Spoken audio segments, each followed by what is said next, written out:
yeah, when I got out, I was feeling shaky and Right. trying to find some crack that didn't have fentanyl in it, so it wouldn't kill me. You know, What better place than the internet? yeah, the dark web. So I got like the torrent app and got on the dark web, and I think there was like some places that were gonna sell me some crack. Millie makes songs, hey, I made this one. Jerry builds bikes and they go real fast. They're mental defectives. Welcome to the Mental Defectives Podcast, a show where we interview interesting individuals with a focus on addiction and mental health. I'm your host, Milligram. That's Millie if you know me, Mr. Graham if you know me. Joined, as always, by the Howard the Duck of Harleys, the gearhead with a heart of gold. It's Mr. Jerry with a G. Glad to be here. And today we have a very special guest, a fine-standing, sober man, guitarist, co-vocalist of the heavy rock-sounding band Denim Cobra, the inventors of what is known as Doom and Roll. He's not Snake Plissken, he's Snake Fishskin. He is the bane of soft music lovers everywhere. It's Mr. Austin B. Austin, Hey, how's it going? It's going good. Thank you for being here. Thanks for having me. Yeah. So, Snake Fishskin is a play on... Snake Plissken from Escape from New York. Excellent. And the sequel, Escape from L.A. Not as good, but, you know, who's to judge? You'll have that. Yep. Yeah. Mike, pull it towards you. Oh, Got yeah, it. yeah. Good? Perfect. Yeah. So, you've been all over the country, but where are you from originally? Originally, I'm from Columbus. Man, pretty much went to Columbus public schools for a second, and then ended up in Upper Arlington. The mean streets of Yeah, the UA. mean streets of UA. dude. And we were middle class, so I thought we were poor, but we weren't, you know? Right. 'Cause, I mean, if you're middle class in Arlington, you kind of are poor. I remember we were playing kickball one time, and the ball went over the fence, and my mom drove up in her Rabbit that didn't have a muffler, and I was like, oh no, she's gonna get the ball for us, and all my friends were like, oh, is that your mom driving a Rabbit hatchback with no muffler? And I was like, yep, that's her. She's like, why doesn't she have a Grand Jeep Cherokee? And you know, yeah, but it's cool. I got to hang out at all my rich friends' houses, and they had really good snacks and typically pools and stuff like that. Hell yeah. Hell yeah. Hell yeah. Hell yeah. So public school. Which school did you go to? Public school? Yeah. Oh, I went to Winterset in elementary school. Then I went to Barrington when I moved to Arlington. Oh, right on. Yeah. Right on. Yeah. So when did alcohol enter the picture for you? Oh, probably, I think even before alcohol, my mom was a rehab teacher, and one of her students graduated, and my mom thought it would be a good idea for her to be our babysitter, and she was using and introduced me and my older brother to Vicks 44 gel caplets. So it's like robo-tripping, yeah. So What? corticetin? Yeah. Yeah. It was known as triple C's. Oh, In yeah, my yeah. high school or middle school, whatever it was, but I'd never heard of the Vicks 44. Yeah. Gel caplets. Yeah, they're horse pills, and you took 12 of them, which was essentially a pack. You know, you go up to Kroger and you know. And this is back in the good old days when you could just a minor could walk in over the counter, buy them, no Yeah. ID. Yeah, exactly. Amazing. So, yeah, and I remember the first time I took them, I had an out-of-body experience and you know, kind of some astral projection stuff going on, and I was on a mattress and I levitated up into the skies, and there was 3 windows opened up, and one in the middle had a crucifix in it, and then I projected through that. It was pretty crazy. Yeah. Dude. Yeah. True story, Thusly, man. he looks like a cult leader. Yeah, right, exactly. The David Koresh's. Right. It's so funny. I've done every other hallucinogenic except that. Yeah. And I've never had that crazy of an out of body experience even like acid or mushrooms or like whatever. That's Yeah. nuts. Yeah, I've robo-tripped. I've taken a bunch of cough syrup and shit. But Same thing. But yeah, I never had anything as good as that. Yeah, and that was I think the first time I ever got messed up. So maybe that's what I was chasing. Oh shit! You know. That's a hell of a Yeah, thing right. to chase. I know. It's Yeah. like hell yes. Most people are like, "Oh, I smoked one joint. I had 2 beers." You're like, "I saw God." Right. Yeah. I don't know. It was wild. But so then this leads you into drinking or. yeah, I think I smoked weed next, or started. I think I had some Foster's cans. I remember there was this. I started hanging out with the hood rats, and we would rob this 7-Eleven, not like at gunpoint, but like we would middle schoolers right. robbing them at a gunpoint. Not the case, but like we like I swear we put that place out of business, and I remember like what the kind of like the thing was is we'd go in there and one of us would be like, oh man, can we use the employee restroom? And like one of us would go back there and they would jimmy rig the back door with a tampon, and the other guy was staying up front decoying, distracting, Yeah. And the other guy would go back throwing cases over like the back fence, and then we'd like run it back to this guy's house, and we had literally a trash can full of stale beer and just skunked, disgusting. That's a slick little operation. That is. Bro. Yeah. Like, me and Yeah. my friends were not on that kind of Hell timing no. at that age. I can't take credit for that. That was I don't know if I should say his name.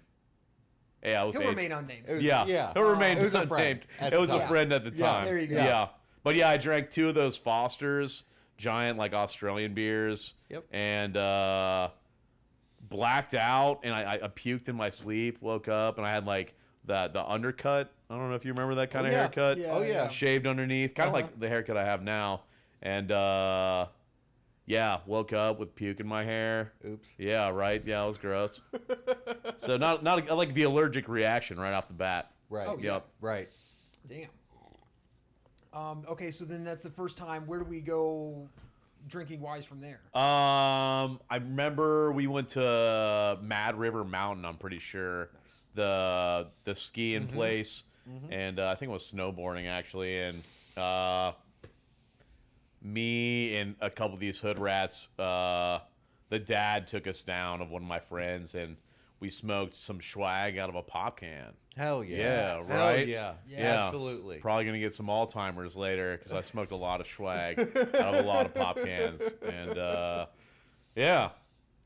I feel like I think actually I smoked before that, but it takes a couple times for I feel like to actually work, and I actually got high that time. You know, we were in like the middle of a woods or something. Yeah, and everything was hilarious, and yeah, I really enjoyed it. I think that was like my first kind of like true love as far as mind altering substances go. Yeah. What a Midwestern tale of time. Yeah, for like, sure. That's like a rite of Yeah. passage, like smoking out of A pop can in the woods. dirt Like weed. that's Yeah. that's what I did. Yeah. Yeah. Bro, me and my friends terrorized Mad River Mountain. Yeah, Bro, same. we would smoke up and Yeah. down on the chairlift. My friends would be like, oh, watch this, bro, and jump like 30 feet off the chairlift. The ski patrol's like, God damn it, you motherfucker. Like chasing them down. Bro, like I don't know how I'm not banned from that place. They got a picture of you. I Probably. would not, Sure not they do. surprise Yeah, me. behind like the place where you rent the skis from. It would not Yeah. surprise me. Okay, so we're in high school drinking. When does music come into the picture? Oh, okay. So yeah, my dad at some point, my mom got like a divorce, which was cool because you get like half the surveillance of your parents, you know, so like you can get away with a lot more. And my dad moves to North Carolina, and he leaves us these gifts behind, and he left me like this little piece of driftwood that was like in the shape of an old man. His name was Woody the Drifter, and I was like, okay. Thanks, Dad. And he left my brother a guitar, and it just what yeah, the right. hell? A piece dude. of wood? That's a guitar? I know, right? That's He gets fucked. I guess this guitar. As the story goes, my dad bought off a pimp, like back in like the 70s or something. Yeah. Out of the back of like his Cadillac. So it was like the guitar was hot, possibly, Oh, shit. and Yeah. bought off a pimp, and like out of like a purple Cadillac supposedly. And Hell yeah. That's wild. yeah. So anyway, it was given to my brother when my dad moved to North Carolina, and it sat there and collected dust for years. And finally, I was like, I'm gonna start playing this thing. I think we had other friends coming over that knew how to play, and essentially, I think I learned, you know, like Smells Like Teen Spirit or some other Nirvana song that was kind of relevant at the time. But yeah, I always played it wrong, and they're like, "You're playing it wrong." I'll be like, "No, I'm just gonna play it the way I want to play it," you know. So yeah. Playing So, the guitar wrong or playing the song wrong? probably both. Both? Yeah, probably both. Yeah, I'm not classically trained, or I don't know theory, and yeah, I mean, but it kind of like started making sense, you know, at that time, and also Billboard. I don't know if you guys remember like the Billboard deal where they would send you like these, I don't know, like brochures in the mail, and you could buy like. You could get like 10 CDs for like a penny. Yeah. It was a scheme for sure. Right. But yeah, I think at that time we had like a cool like boombox, and that we got that Billboard thing in the mail, and we were buying lots of like CDs for like 10 cents a pop, you know. Hell yeah. And then like, you know, later on my mom gets like a bill for like, you know, $1,000, you know, and Right. we didn't pay it. Yeah. Yeah. No one ever paid those things. No, I don't know yeah. how that Right. works. Like, Yeah, no one did. I don't know. Okay, so we're drinking, smoking weed, starting to play guitar. Where do we go from here? Probably yeah. I'm just smoking a lot of weed, taking hallucinogenics. I started taking acid and mushrooms. You know, hanging out in my buddy's room. He's got blacklight posters. Hell He's yeah. got lava lamps. Yeah. Yeah. So yeah, you know, Yeah. lots of kind of decor from waterbeds and stuff. And yeah, you know, we're doing the thing. We're skipping school. We're, you know, smoke. I feel like we were making like bowls and bongs too. That Oh, was yeah. kind Oh, of a sure. thing. Oh, yeah. And I remember I stole this like Frisch's Big Boy bank. You know, it was like a little piggy bank. Yeah. Yeah. And it was Yeah. a dude holding the hamburger. Right. And we made that into a bong. And yeah, that was cool. Blowing through like the groove tube. You guys remember the groove tube? It was like a tube. paper towel, and then you shoved a bunch of like Oh, yeah. Dryer sheets. dryer sheets in there, and then yeah. you know You blow through it. that way yeah. you could smoke weed in the house, Right, and that was like a right, big and it was treat, okay. you know? Yeah. We would call them like a tranquilizer, or like a or like a silencer. silencer. Yeah. silencer. Silencer. Oh But man, like they don't fucking work. no, they Like, don't. I They mean, don't? like, a little No. bit, Right. but like you can clearly tell someone was smoking weed. Yeah. Right. You're not fooling nobody. Oh my god. I know, yeah. I remember my brother got caught. You know, I think he covered for me because we were using the groove tube, and we thought my mom Groove left. tube. Yeah, or Yeah. the silencer, and she Yeah. came back home because like she forgot something and totally like busted us because it Oops. didn't work. Yeah, Yeah.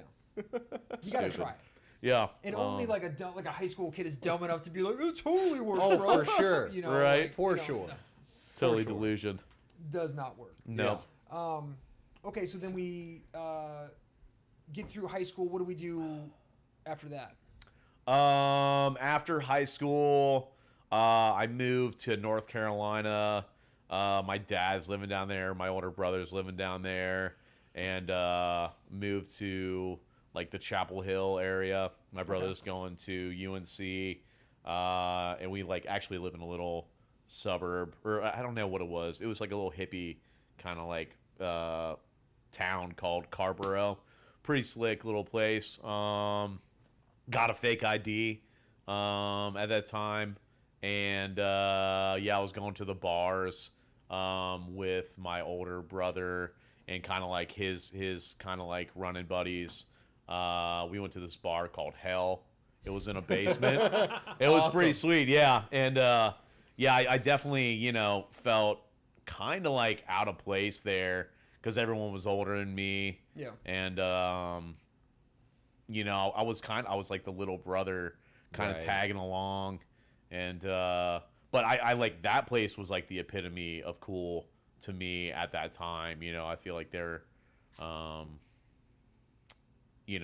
dudes in leather jackets playing pool, and you could smoke in the bars at that time. So That's the best. Yeah. The good That's old the days. best. Yeah. Yeah. Definitely drinking a lot of whiskey sours. Still smoking a lot of pot. Barely getting through community college, things like that. Yeah. Oh yeah. Yeah. So then where do we go from there? So you're down in North Carolina, got the fake ID, hanging out with the older brother. Yeah. Then I moved back to Columbus, and I started a band. Again, my first band, my first real band with some high school buddies, and started working in like the restaurants and that kind of scene. So like both of those are like really catering to Absolutely. alcoholism and drug use. Oh, yeah. So. And I remember, like, I was always like, I have, like, my standards. So I'm going to smoke weed. I'm going to do psychedelics every once in a while. And I'm going to drink a lot. But I'm not going to do coke. I'm not going to put anything up my nose until, like, I feel like probably around 28 is when I started, like, doing a little bit of the harder drugs. So I was kind of a late bloomer in that category. But, yeah, man, I immediately fell in love with that. So The cocaine. Yeah, right. Yeah, man. It gave you that confidence, and feel like I could talk a really good game, and like I could just drink forever. Yeah. What kind of band did you start? We were man, we had so many different names, but yeah, we started. It was all like original music. Originally, I think the name of the band was Nanashi, which I think is means no name in Japanese. And then it changed to the Marble Fawn. Then it changed to the language our fathers forgot, and then it changed to ended up on a band called New City Gypsy. But it's all the same members. We just I don't know why we changed our name so that's much. fair. What like style of music? I would say it was kind of like indie rock. Okay. Hell yeah. Kind of like, I don't know. It was kind of a little bit of like a couple different genres too. Sure. It was because I feel like I was having like this identity crisis. I've always kind of had an identity crisis, but I couldn't put it under one umbrella. So Right. yeah, Right. Look at you now. Looking like a cult leader. yeah, right. I'm a cult leader. That's right. I play in a heavy metal band. The Denim Yeah, Cobras. Yeah. All right, so we get back to Love it. Columbus. You've got the band going, working in the restaurants. Obviously, both very like drug-friendly party atmosphere environments. Where does this take you? How do we get deeper down the rabbit hole? Let's see. Where does it take me? We end up. I remember like we ended up moving to like Old Town East because there was like kind of like there was this bar down there called Carabar, and that was like the hip bar at the time. I remember that. Yeah, they put on free shows, and they would like pay the bands like out of like the bar like tab. So Nice. yeah, it was cool. We moved down there, and like I was like living like right across the street from Poindexter Commons, like that Section 8 housing. Oh yeah. And right. so like I mean, being a white kid from the suburbs, and like now like transplanting to like the hood, I love that shit. That chaos, that was like that was my jam, so I would kind of just like get all hopped up on some cocaine and just kind of like peruse around the neighborhood, seeing like what kind of trouble I could get into. And eventually I remember like the first time I smoked crack. There was like this little murder mart on the corner over there by Poindexter Commons. I forget the name of it. And there's a dude on the corner, giant scar on his face, and like just like this dangerous looking guy. And like I remember like he was like, we were talking for a second. He's like, "You want to smoke some crack?" I was like, "Okay, sure." And we like went. Seems like a trustworthy guy. Okay. Yeah, right. Let's go smoke crack together. Yeah, Like, that sounds fun. I think at that point I was just seeing like how low like the bottom could get, and I was like, "All right, let's smoke some crack." And we like went behind this like this little Kilco Murder Mart place, and like back in this alleyway. And I remember like someone had like shit on the wall. It was disgusting. And I took my like first hit of crack. I don't even know like why he shared that with me, Yeah, Right. hold up. Let's back this up. Right. I know. What? Who does that? I know. Weird. I mean, unless he has like the foresight to think like, I'll get this guy to smoke with me, and then he'll come back at a later time and I'm share gonna rip crack him off with or me something. Yeah, that but I mean, mhm. that's like some advanced chess moves for like A an active crackhead? crackhead hanging on the Maybe he was a dealer and like a crack smoker. Yeah. But Maybe he was high on crack when he asked you. yeah, And he probably. wasn't thinking straight. Right? Yeah. Maybe he just saw an opportunity to corrupt a dude from the suburbs. I don't It know. could be. I Maybe. never recall a time where I offered to share drugs with a stranger. Never with a stranger. Like, Never with somebody that I didn't know. Yeah. Yeah. No. Shit costs money. I'm not giving it away for free. Yeah. Hell no. Yeah.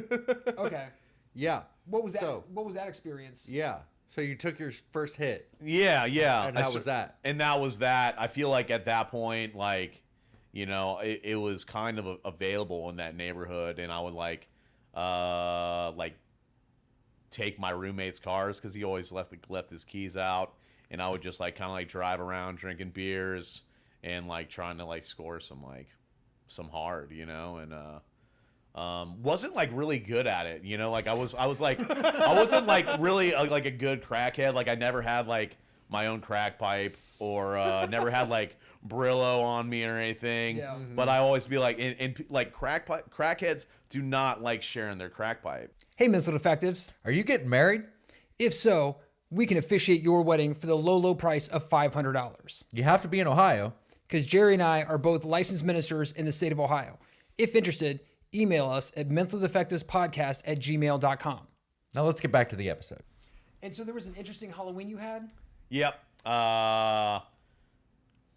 Again, just I think I was out drinking, and I was dressed as an evangelical preacher. I was like in this 3-piece seersucker suit.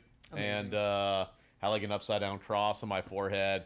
And like after the bars shut down, like I was like trying to score some hard, and driving down Livingston on the east side, and I guess I was technically south side, and I feel like a dope boy on one of the corners, and this was also early in the morning.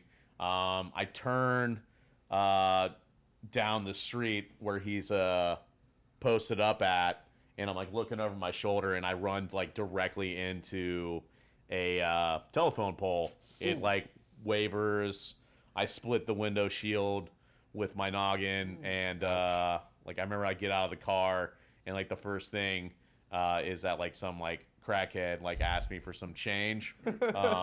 Also, there was like people were like going into church or coming out of church at that Hell time. yeah. I couldn't Going be- into church and you're dressed as a preacher with an upside down cross Bleeding on your from the head. bleeding from the head on your forehead. Yeah, right. After I I just love ran it. into a telephone I pole. love it. Yeah. You're definitely not the first evangelical priest to hit a telephone pole while trying to score drugs. Like, that's easily amazing. Yeah.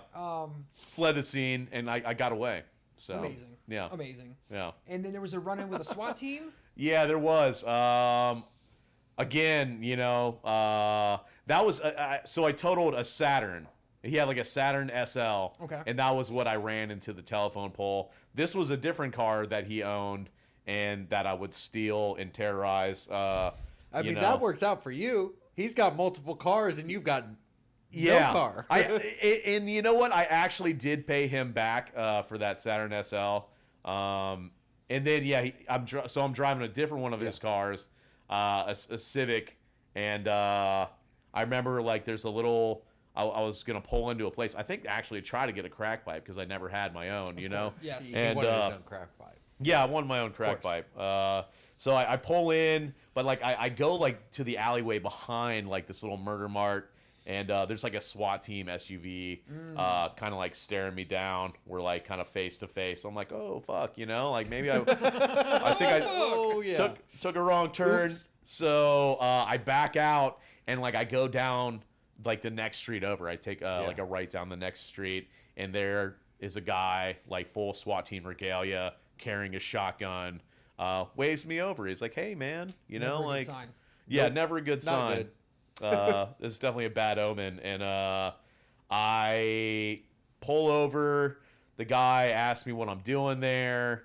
I'm like, dude, I'm just like driving around smoking weed, which I actually was smoking weed as well as crack. I left the crack part out. You know, it's a little white lie. Withheld some information. And, you know, the SWAT team SUV pulls up behind me, and they're all like on either side, like guns drawn. And I remember like at one point I went to like open the glove box and to show them the registration and shit, and they thought I was reaching for something, and I was just terrified, dude. Oh, like yeah. No doubt. never been in a situation for that like that. And eventually they were looking for somebody else in the area who wasn't me, and I'm grateful for that. And eventually, like after like 10, I don't know how long it was, it seemed like a lifetime, they let me go, you know. And I again like came away unscathed. So Damn. That's so lucky, dude. We've talked about this on a previous episode, like the Yeah. amount of police interactions I've had where like if they would have just gone like one step further, Just a little further. I would be a Yep. whole different story. Yep. So from here you moved to Arizona. I did move to Prescott, which Yep. I know that you've lived there as well. Yes. Went to rehab there, right? Yes. Yep. Oh yeah, but before that, I get sober. A guy had already been out to Prescott. He came back and was sober. A good friend of mine. I looked up to this dude, and he had like an intervention on me. And at that point, I started going to meetings. The band that I was playing in put out its last record. We put out a 12-inch 45 up at Musical, and then disbanded, and I moved to Arizona. Started a country western band, backing up my buddy, and living in the High Plains desert. It's beautiful country up there. Oh yeah. Oh, amazing. Got sober. Shit was starting to come together for me. Oh yeah. Still working in kitchens, going to meetings, got a sponsor. I get a car, like my own car, and I don't total it. I don't get pulled over by SWAT teams. This is sweet. It's funny how that happens. As soon as you get sober, SWAT team interactions tend to go down. As you Yeah, go right, as you get right. sober. He Yeah. bought his own car, not his own crack pipe. Yes. Yeah. Right. Yeah. It's better that way, isn't it? Yeah. Yes. Typically, yes. So yeah, I got like a little blue Ranger. You know, it was the first car I feel like I had owned in a while, and or truck. Doing my thing up there, and I feel like I kind of like, I don't know, like didn't really want to live there particularly and play like second fiddle to my guy in this band that we were in. So I was originally thinking I'd move to Portland, Oregon, and at that point I was like, yeah, I'm gonna head out there. You know, I'd saved up some money. And Why Portland? because I felt like there was a cool music scene there, possibly, and maybe like I could like kind of like make it or something, you know. Yeah. Yeah. And it wasn't like L.A. It didn't seem to be the case there when I moved, though. So I moved to Portland. I move in with a guy, a friend of mine. But yeah, Portland, the scene there, I mean, they're not really a huge fan of like outsiders. Yeah, so they kind of like they got like a gated music scene, and they kind of like Locals only. locals only. Yeah, you know, but like Yeah. nobody's really a local there. Everybody's like a fucking transplant. Yeah. But like if you're there for a certain amount of time, then like you're in, you know. And I kind of felt that when I moved there. Also, I was sober, and like, dude, people get fucked up. There's a big party scene. Oh, yeah. Not to mention that like narcotics are, it's just like a ticket, you know. Under, if you I think like have Yeah, that's right. under a certain Right, amount, like unless right. you're pushing some serious fucking weight, they're just gonna give Yeah. you a ticket and send you on your way. They just kind of let it happen, and like so yeah, I moved out there. I was still sober at the time. Stopped going to meetings. Didn't have a sponsor.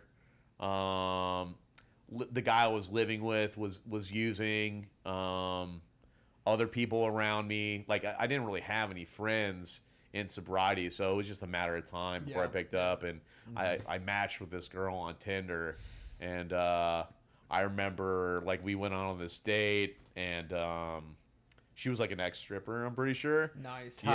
Yeah, right. Tight. Real classy, my Yeah, kind of gal. love that. And we ended up. I remember like she was like, it was fucking crazy. She's like, and I told her like I don't drink, you know, this and that. And I swear to God, dude, she was like, I'm not gonna sleep with you unless you drink with me. And I was like, I was like, give me a shot. And she's Make it a like, I double. remember, yeah, we were doing Fireball of all things. Yeah, it was jeez. disgusting. So my first drink back was a shot of Fireball, and you know, But you got laid. I did. Yeah, I did by an ex-stripper. She like wasn't currently stripping. I think she's a little past her I don't know, stripping days. And yeah, I remember like drinking, and I just like the next day I was so fucking hungover. Yeah. Also at this time, I was also like living out of my truck. Even I was sober too. I made this. This is like just to show that like I'm not just crazy on drugs, I'm crazy off drugs. I thought it would be. I was living with my buddy when I moved down there, and eventually I was like, I just kind of want to see what it's like and see how much money I can save if I live out of my truck, you know. And I was doing that at the time. So yeah, and then I relapse. Right. So I'm living out of my truck.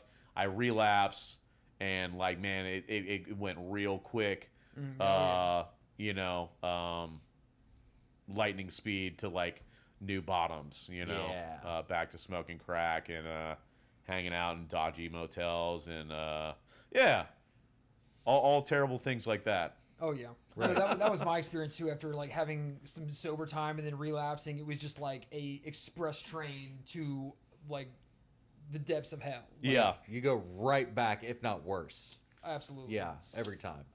The Mental Defectives Podcast is brought to you by Milligram's new EP, More Is Always Better. 6 electrifying tracks available on all streaming platforms. Okay, so then we're in Portland, living out of the truck, Yeah. back on the sauce. Where do we go from there? Okay, yeah. So one night, yeah, and I work in a kitchen still. Drug dealer works with me. He's actually a really kind of, even to this day, I kind of got to give the guy some cred. You know, he was my cocaine dealer. He had been like deported like 4 times. I don't even know if he gave me his real name. You know, like Probably the guy was a badass cook, and you know, like he was my new hookup though. You know, and he had some fire ass cocaine. So I got Smelled really good. yeah, some fish scale for sure. Got a bag from him one night, and I'm out like downtown area, and end up meeting up with some random guy, and we're doing drugs together and hanging out. And then like at some point in the night, like I'm gonna kind of split off my own. Probably gonna go try to find some hard, you know. It's like what it always kind of ended up with. Sure. And like the tires on my truck were bald as fuck. It just started to rain, and I was like getting onto the highway, and I hydroplane into like the medium and like bust my tire rod. And then like, I'm like, I'm not gonna get caught, you know. So like my tire's like all fucking like you know, broken tire rod, and I'm like on the highway in like the middle, like up against like the medium, and I'm like, I just got to make it to the next exit. I just got to make it to the next exit, and I finally do, you know, like with this busted ass tire, and I get off and I park in like some like I don't know. Some random parking lot. I can't remember. I feel like it was ironically like a tire spot, you know? Yeah. Crash in my car that night, and I wake up and I call my buddy, my like one good friend down there, and I'm like, yo, dude, like I'm in this situation. I just wrecked my house that I'm living in. And wrecked my house. Yeah, dude. And he was like, oh, funny enough, I'm actually looking for a roommate. So he helps me out. He had AAA.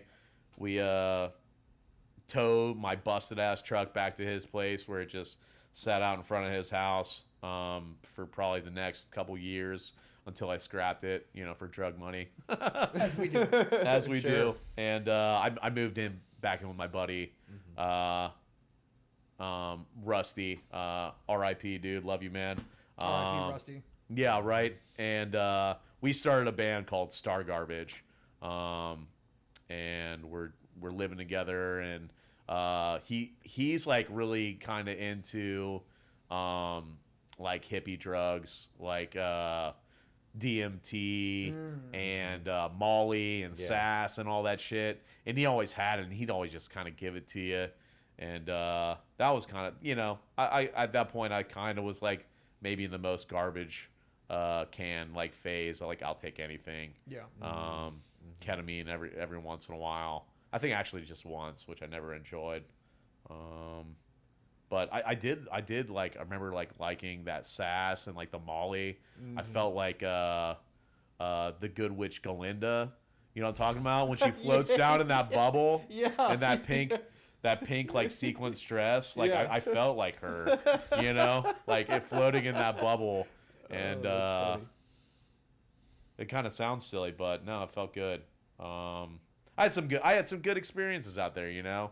And yeah, but the whole time when I was out there, I'm like, man, I got to get back. I got to get back in the rooms, man. I had like the head full of dope, and like I'd be preaching, you know, stuff from the rooms, you know. So that's such a bad combo. Like when I did my reel, I was like, I could never get intoxicated enough to cancel out everything I learned in recovery. Right. So it's a constant like. You can't enjoy it at all. You can't relax and enjoy the high. Yeah. Nope. That's gone. So from there, how do you find your way back to getting sober again? Well, yeah. I mean, essentially, what happens?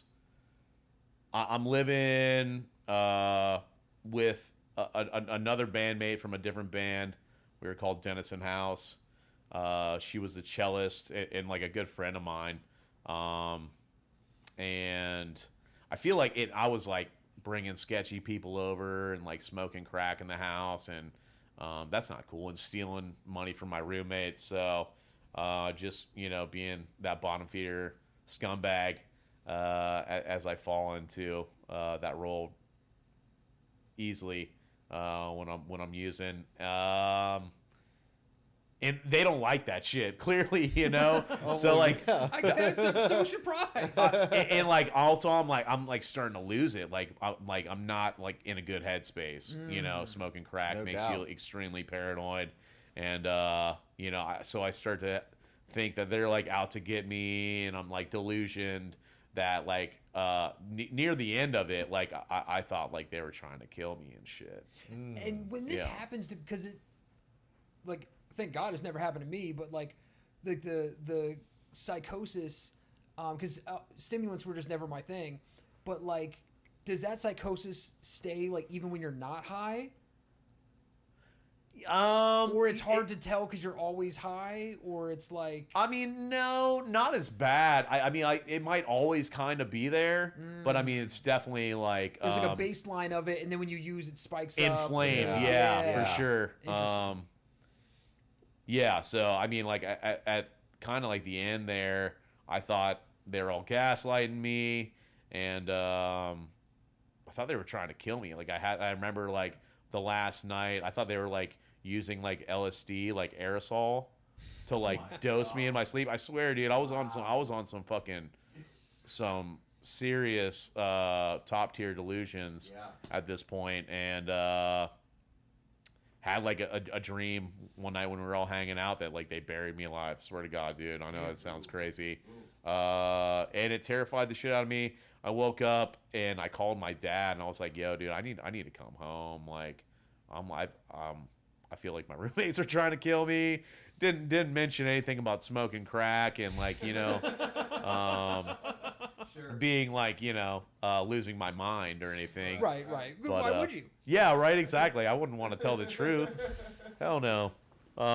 So yeah, my dad gets me on a plane that day, buys me a ticket, kind of fucking pulls me up and dusts me off, and I get a bag of clothes and my guitar. And I get on a flight home, like there's like this crazy like layover in like Texas, I think, and I had to stay there overnight in the airport, and I'm just like feeling like death, you know. Worst flight I've ever taken. Get home. This is the midst of COVID too, so like everything was super bad. Getting all that free money and you know, squandering it away on drugs. And my dad puts me up in a Red Roof hotel, and so your dad's put you up in a Red Roof Inn, and you're getting stimulus checks in active addiction. Yeah, this is a recipe for success. Oh yeah. Yeah. I love it.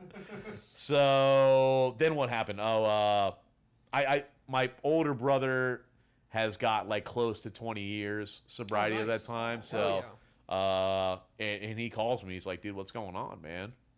Like, what's really going on?" And I'm like, and I kind of like, I let him know pretty much everything. And he's like, "How about rehab?" I'm like, actually, that sounds like a good deal. That sounds like a good deal. Yeah. You know, that sounds like the most sane thing I could probably do right now, which, you know, was something different. I was all about doing crazy shit and following my self-will. So yeah, checked in to like a 30-day, or I think it was I went to detox. It was just like a kind of couple days, and man, people were looking rugged in there as well as myself. Then went to a 30-day, then went to a 6-month. In the 6-month program, I feel like it's like where the magic like kind of fucking starting to happen. Oh yeah. And I'm such a big proponent of like long term, because like for me it took until like 4, 5, 6 month range where I was like, you know what, like let me actually of being like sober in treatment for me to be like, yeah, maybe I could try and do this forever. Yeah. Or like maybe I do want to actually do this. Like the 30 day for me is just not. Yeah. In the environment. It helps the people around you. Yeah. You know, that whole deal. Absolutely. And I know you went there too. I did. You did. You graduated from there. From the same place that you did. Yeah, exactly. So that's actually where I met you. That's right. Because in that place was that was Hard Knocks, dude. Yeah. Right? As Junkie boot camp. a junkie boot camp. Exactly, dude. And they did not put up with my bullshit. Hey, it's what I needed. Yeah, I doubt they put up with yours either. No, they didn't. Yeah. I bet you and Dan were running buddies, right? Yeah. Well, at that I time. didn't even know that Dan was gonna come in, because Dan and I used together. Yeah. We were a rehab romance. Nice. Roommates? Romance. Romance. Oh. Rehab romance. We met in rehab. Yeah. We got clean together. We got high together a couple of times. Nice. And he followed me in there. That's awesome. I thought, oh shit, this is all bad, but it turned out to be all good. right? Right. Hell yeah. Yeah, no, it was great. Hey, Mental Defectives, would you like to advertise on our podcast? If so, email us at mentaldefectivespodcast@gmail.com so we can help you make a lot of money. Now let's get back to the episode. All right. So you did some seedy stuff on the interwebs Yeah. for a minute. Yeah. In the recovery house. I did. Okay. So, yeah, when I got out, I was feeling shaky and Right. trying to find some crack that didn't have fentanyl in it so it wouldn't kill me, you know? What better place than the internet? Yeah, the dark web. So I got like the torrent app and got on the dark web and I think there was like some places that were going to sell me some crack, but I had no cryptocurrency, so I needed to get some cryptocurrency and I was setting it up, dude. Damn. And I feel like I diffused the bomb, just talking to my sponsor, my confidant about it. Nice. And also, like, they piss test me weekly at the sober living place. So I didn't want to be homeless again. You kind of play the tape forward. Right. And try to avert away from the dumpster fire. Absolutely. Yeah. So Yeah. no dark web crack. No. Definitely not. Definitely not. So then you get out of the sober living, or the sober living, and then how does Denim Cobra come to be? Denim Cobra came to be essentially. I met another guy, Grant. What up, dude? Became one of my run buddies. We were talking about bands that we liked, Judas Priest and kind of like the older kind of doom metal. And we were like, you play guitar, I play guitar.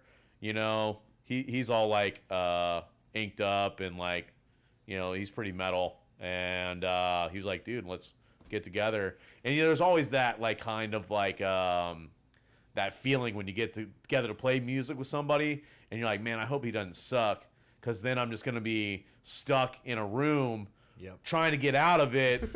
And this guy's like, trying to play some, I don't know, Sweet Caroline by Neil Diamond, shit, which that's the worst song ever. But it wasn't like that. Like we like immediately like were kind of like weaving some guitar licks. And he was like, it's like, oh, this is fucking actually pretty cool. And then after that, that first kind of like meet, you're like, okay, we can do this again. Let's kick it. So And like, so in listening to Denim Cobra, I'm getting like a mix of everything from like Metallica, like Deep Purple. It's like I'm getting like classic rock, like hard rock, metal. Mm-hmm. There's definitely a good smear of not Megadeth, Lemmy's, Motorhead. Yeah. Yeah. Motorhead. Yeah. Lemmy's God. Lemmy for president. Yes. R.I.P. Lemmy. Yeah. All those. And so where did the doom and roll come from? Because I love that. Yeah. Like the tag, like that's amazing. So doom and roll came from Grant. And I think, dude, I can't necessarily remember exactly what it was, but there is actually a genre. Fuck, man, I can't remember. It's all good. Doom something. Yeah. Grant came up with doom and roll, yeah. But it was like one of those things. I think it's actually called a mondegreen. It's like where you think you hear something, and it turns out to be something else. It's like, okay. And that comes from this Lady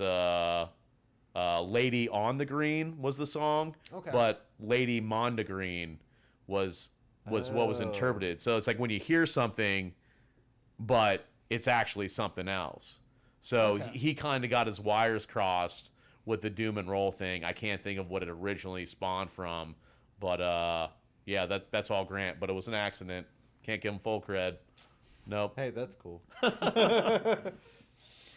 you guys have recorded one album. Yeah, it's kind of like a demo. Okay. We got It sounds like a polished, finished product to me. Like we got real lucky. Leather Diamonds. We've been releasing that kind of as singles. I feel like as you do as well, right? Yeah.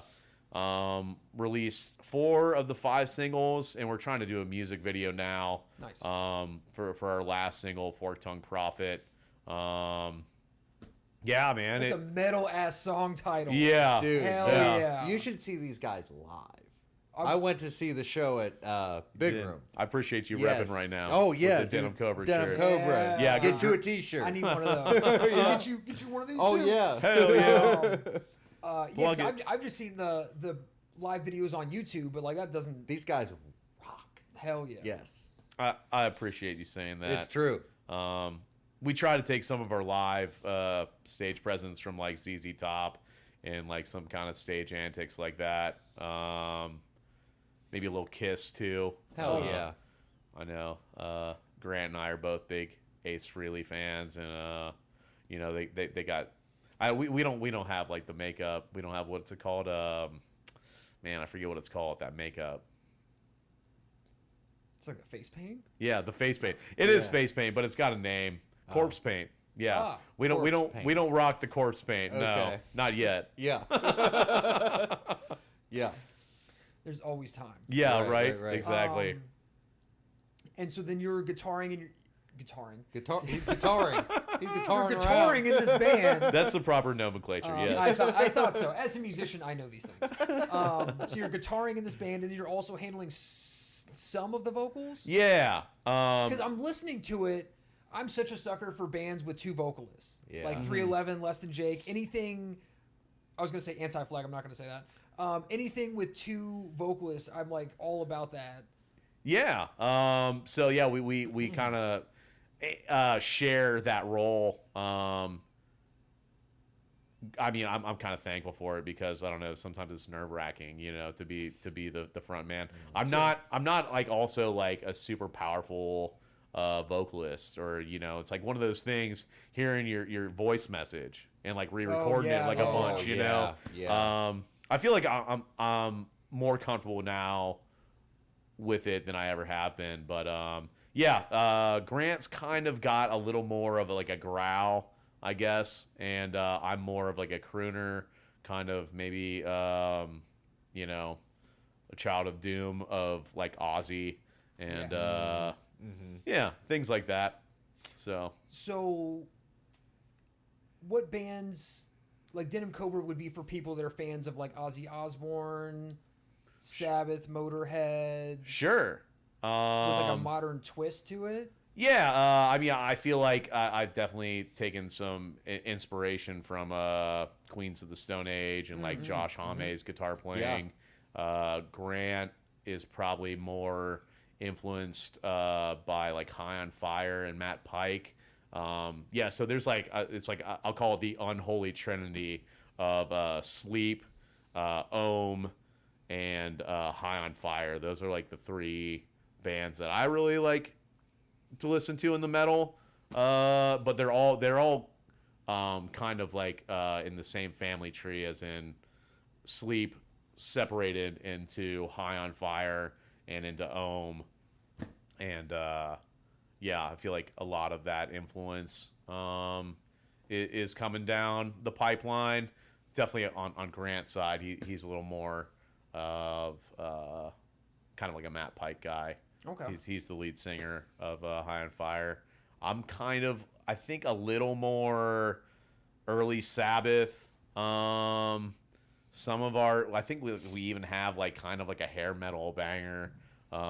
Actually, and it came from that thing I'm not going to say, but it came from a book, Gutter Bravado. Oh, Yeah. a large yeah. book that we're all Yeah. familiar with. Yeah, book. right. Yeah, Yeah. it's a big, Hell yeah. big Big blue one. book. Yeah, 2 vowels. Yeah. We're familiar. Yeah. So yeah, Gutter Bravado was ripped straight. Cool. That's one of my favorite stories. Yeah. Yeah. That is my favorite story. We just got Yeah. the 38 in his boot. Uh-huh. Yeah. Yeah. Yeah. Shit's tight. Fire. But yeah, we got that from the big book, you know. That's where we stole this. Ah, Mental shit. Defectives. Right. Oh yeah? Yeah. Can I say big book? Yeah, fuck it. Yeah. Fuck it. Fuck Close it. enough. Big book, big If book. you know, you know. If you Yeah, don't, you right, don't. right, You know, we're Right. good. Right. Could be any big book. Facts. Okay, so you're rolling out these demos or singles. What's next for Denim Cobra? We got more close to like a full length that we're gonna start to record. We're always doing like the homebrew thing, so gonna try to do it in the basement again. Really excited about this next batch of songs, especially Seven Spheres. It's one of the new tracks. Also, what else is on there? Song called Skullfucker. Sweet. Yes. Metal as fuck. Right. Yes. And yeah, what else is on there? Night Panther, which Ooh, yeah, with not- cologne from dude, that's where he got it from. Yes. Anchorman. Anchorman. Oh no, that's Panther. Sex Panther. Oh. But I feel like, oh damn, I feel like I'm telling too much. Grant was in like Target or something, and it is the name of a cologne or something, or a body wash. I think it's like Axe or something. Oh, hell yeah. yeah, Night Panther. it's called Night Panther, right? Yeah. So we That's hilarious. he like just like hit me with that name, Yeah. and like then one day he came up with like the music for it, and I was like, dude, that music right there, that's Night Panther. You know, like we need to write. And then Night Panther evolved into this nocturnal beast that is like a woman that preys on men and kills them, and and does crazy S&M stuff with them and stuff. Yeah, it's gonna be Sounds good. It's gonna be a great. good one. I have a song I on love my it. new EP called Psycho Killer Dance Party, Oh, which what? is very, very similar to that. Dude, you've been reading my mail, dude. Bro, I've been all up in your business. Oh my god, love I dig that. it. So, what advice do you have for someone looking to get into a band? Looking to get into a band. They want to join a band. They want to start their own band. Yeah. Man, I don't know. Maybe kind of have. Oh shit, that's tough. Do what feels right, you know. But have a direction, you know. Yeah. Have a direction, and put some time and some thought into it. You know, don't make no junk. You know, there's enough junk out there. Don't make no junk. Don't make no junk. What else? Yeah, put some thought into it. Put some put some work in. You know, Yeah. I don't know. What kind of advice would you give somebody who's early on in recovery? Yeah, always have somebody to be honest with. That's To- a big one. Big one, That's a you big know. one. I mean, work the steps. Right. Go to meetings. If you put like, I don't know, a fraction of the effort you did when you're out there getting high into like scoring dope, you know, I Yeah. feel like you're gonna be all right. Sure. Because man, I put in a lot of work out there. Yeah. Try and, you know, cover my tracks and Right. and trying to get high. You know, if you put a fraction of that work in, you know, I think you're gonna be okay. But yeah, be honest, especially when, you know, it's on you. You know, Right. when Right.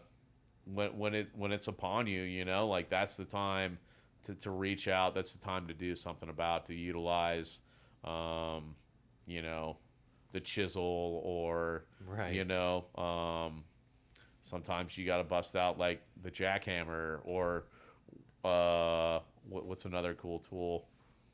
Oh, I don't know. The Tools are your whole fucking thing. dude, that's I your don't bag. know. I put you on the spot.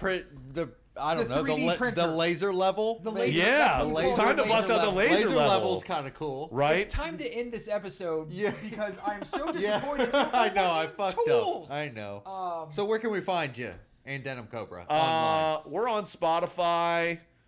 Pretty sure we're on Bandcamp. Yeah, you know, keep a lookout for us on the local Columbus music scene. Hell yeah. We don't have any shows booked right now, but yeah, we're gonna be doing the thing. Yeah, oh yeah, Word. keep it metal. keep it metal. Keep it metal. All right, it's Milligram. It's Jerry with a G. Austin, thank you so much for coming on. Denim Cobra, Spotify, YouTube, Doom and Roll, baby. Let's go. Peace. Bam.